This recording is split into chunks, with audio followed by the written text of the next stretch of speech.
Infertility treatment? What a waste of money. If we're infertile, the cause must be you. My husband hurled those harsh words at me, and in the end dropped a massive bombshell. I'm going to divorce my infertile wife and marry your sister instead, haha. Indeed, my husband chose his sister-in-law over his infertile wife. My name is Linda. I live with my husband, Nathan. Days spent with my beloved husband were indeed happy days. However, we had a hard time trying to have a baby.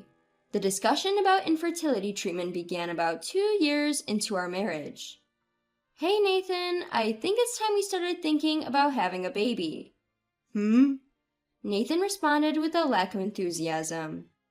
Infertility treatment comes with various burdens, right? Both physically and financially. That's true, but if it's going to help us conceive, I think it's okay to give it a try. Well, maybe, but... Nathan didn't deny the idea of infertility treatment, but he was also not eager to proactively engage in it. I had become a housewife when Nathan had transferred for his job, so I guess he has financial concerns. Don't worry about the money. It's been 6 months since we moved, and I'm getting used to this place. I'm thinking about finding a job soon, so we don't have to worry so much about finance, right? If I can start earning an income, we'll have more financial flexibility than we do now. With that, he would probably become more open-minded and supportive towards the treatment, but he reacted differently than I expected. Well, it'd be great if you could start working. But? I don't know how I feel about you finding a job for the sake of getting treatments. It's like putting the cart before the horse. Don't most people conceive naturally? That's not necessarily true. Women's bodies aren't that simple. I hear that when couples can't have kids, the cause is usually the female. Slightly irritated by Nathan's words, I responded, I do hear that often, but there are cases where the male may be the cause, you know. Alcohol, obesity, even diseases from childhood can cause male infertility.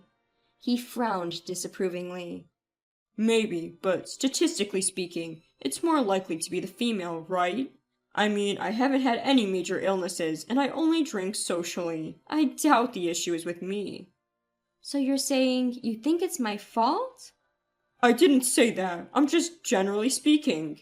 Even though he didn't say it outright, it was clear that he believed I was the reason for our infertility. But it was true that I couldn't rule out the possibility that there might be factors on my side, so I went to get an infertility test at the hospital. To make matters worse, my mother-in-law was standing outside our door waiting for me when I returned home. Linda, where have you been? You're a housewife and yet you're always out. Hurry up and let me in. It's terribly hot outside. My mother-in-law always visits without notice, keeping tabs on me. Regardless of how well I kept up with the household chores, she consistently found something to criticize, pointing out things like, this spot is dirty, and this isn't good enough. Reluctantly, I let her in, and the first thing she said was, So, I hear you've decided to start infertility treatment? Huh? Why do you know about that? I obviously heard it from my son. Is that so? I was planning to wait and assess the situation before bringing up the topic with my husband again, so the fact that he had already talked about it with his mother was a surprise. You see, we let you marry our son for the sake of our family's heir. Yet, 2 years after marriage, you still haven't managed to get pregnant. I don't even know why we approved this marriage in the first place. I apologize for not having been able to bless you with a grandchild yet, but Nathan and I are committed to making every effort to conceive in the near future. Upon hearing my non-confrontational response, my mother-in-law let out a deep sigh. Linda, dear, if trying hard was all it took to get pregnant, no one would have any trouble, right? After all, it's clear that you're the cause of this infertility, so maybe you should consider a divorce or something. What? Divorce? It makes sense, doesn't it? There's no way my son is the cause. Like mother, like son. Not only my husband, but also my mother-in-law doubted that I was the cause. Apparently satisfied with her outburst, my mother-in-law left for the day. Upon my husband's return from work, I relayed the comments made by his mother. See, even Mom says the problem isn't me. If we're infertile, it must be you, Linda. He responded with a smug look while nodding in agreement. There was no point in fighting back. He wouldn't consider the possibility that he might be at fault, not even for a second. I decided to wait for my infertility test results. I visited the hospital again a few days later, where the doctor told me a surprising fact. So, we didn't find any issues with you. Is that so? But then why? The doctor began awkwardly. Please have a talk with your husband. If you really want a baby, it would be best for him to also get tested. Have my husband get tested? We can't definitively say the cause lies with just one of you. However, pregnancy is something that requires cooperation from both spouses. Just to be sure, I recommend that your husband also get tested. Is that so? I wasn't the cause. While I was relieved at the doctor's words, I wondered how to break the news to my husband. If I tried to be roundabout, it would only make things more complicated. I've got the test results. Let's talk about it tonight. I texted him and decided to wait for him to come home. As I was preparing dinner, my husband returned. Behind my husband, inexplicably, stood my mother-in-law as well. Mother-in-law, why? I invited her. When I told her that the test results were out, she said she wanted to come. My husband had a look of ease on his face. They appear completely oblivious to the possibility that he might be the cause. Linda, hurry up and tell us the results. Although I can already guess without asking, haha. To my smirking mother-in-law, I responded clearly. There were no issues with me. The doctor suggested Nathan also get tested. Huh? Why me? Faced with the unexpected turn of events, my husband was obviously dissatisfied. What do you mean, why? Pregnancy is something a couple has to work on together, isn't it? I had no issues, so now it's your turn to get checked. What's that supposed to mean? Are you saying the problem is with me? That's not what I'm saying. If we both get tested and neither of us is the issue, that's reassuring. If by any chance you are the issue, then we just have to get the proper treatment. As I tried to appease my angry husband, my mother-in-law interrupted. Stop this nonsense. Nathan has always been healthy. There have never been any issues with him. It's impossible for him to be the cause. It seemed as though she hadn't been listening to a word I said, as she stubbornly insisted that her son was not the issue. To convince them both, I showed them the medical report I received from the doctor. Look, I got this today. It clearly shows that they didn't find anything. Yet, both Nathan and my mother-in-law casually glanced over the report, showing little interest in actually reading it thoroughly. Clearly, they were reluctant to accept the reality. Nathan finally blurted out an outrageous statement.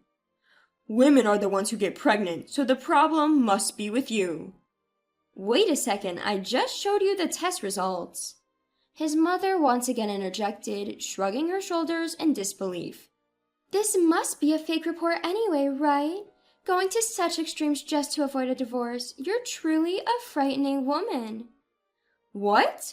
Why would I do such a thing? Stop saying ridiculous things. Ignoring my protest, the two continued their conversation.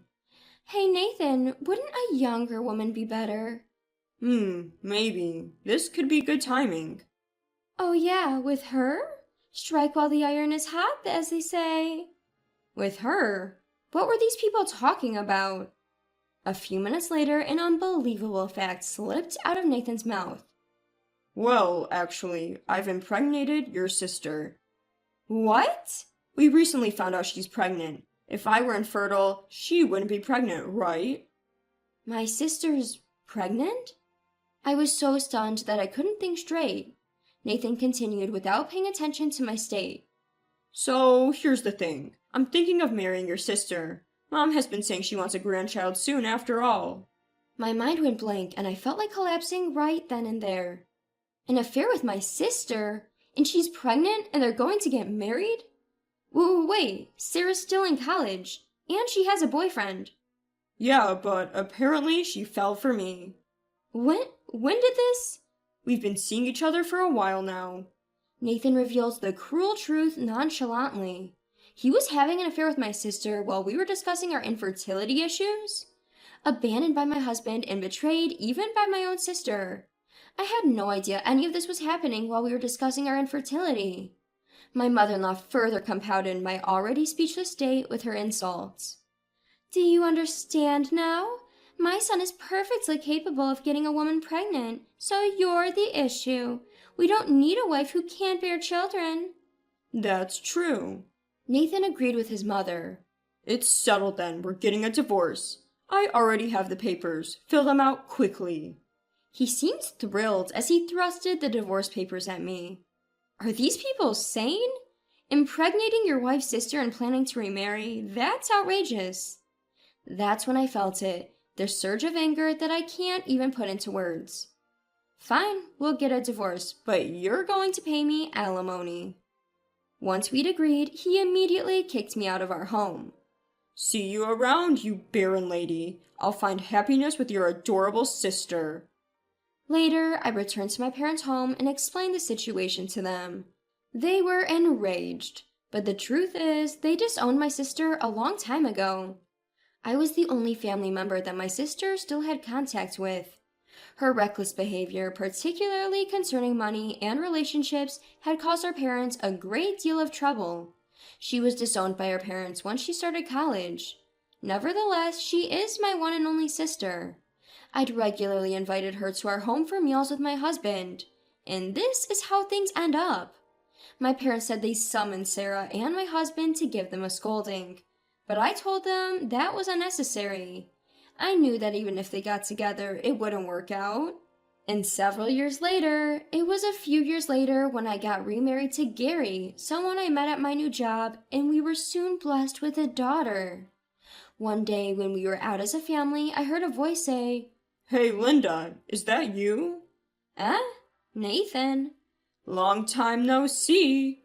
The voice belonged to my ex-husband. He took a quick glance at my daughter and current husband, then spoke to me with bitterness. Ah, so you were married. Lucky you, someone took you in. Mind your own business. How's your marriage with my sister going? At this, my ex-husband made a sour face. Just as I thought. I pretended to know nothing and asked him, What's with the face? You should be happy you ended up with a child with my sister instead of me. Well, you see, he replied with a pale face. Sarah was really unfaithful. Even after she gave birth, she used my money to cheat on me. Now we're divorced. She even took our child with her, after all the baby stuff she made me buy. Oh dear, that sounds like quite a disaster for you, I replied, though I knew all along.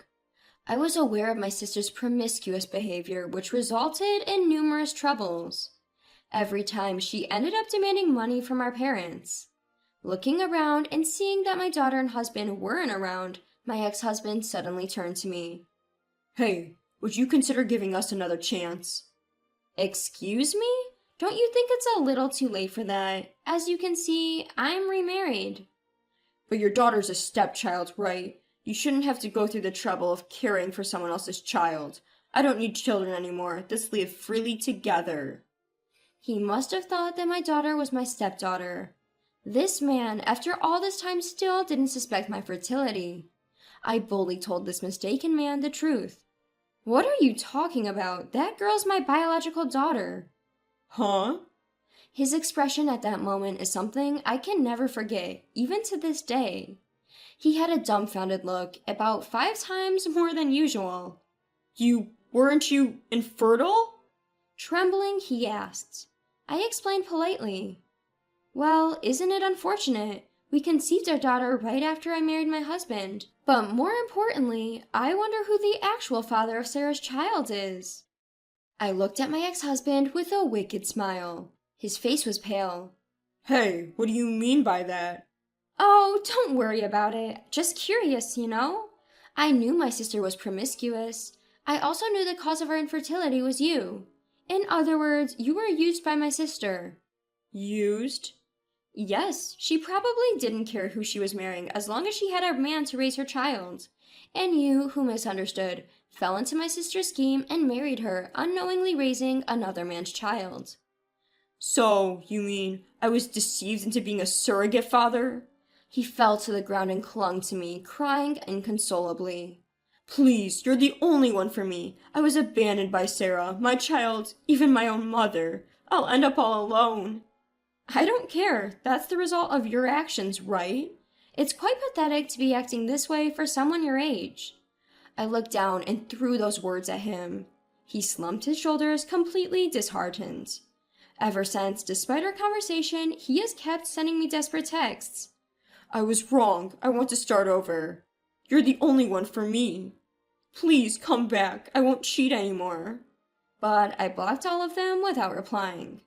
It seems my ex-husband later requested a DNA test for the child. As a result, it was confirmed that the child was not his. To this day, he's in a state of self-isolation at home, not even going to work. Being abandoned by his mother, his only ally, feels like he's getting what he deserves. I, of course, haven't seen my ex-husband since that day. I have a family that is incomparably more precious. I couldn't care less about that man. I want to continue to prioritize my husband, who chose me, and our daughter, who came into our lives, focusing on them as we cherish each day.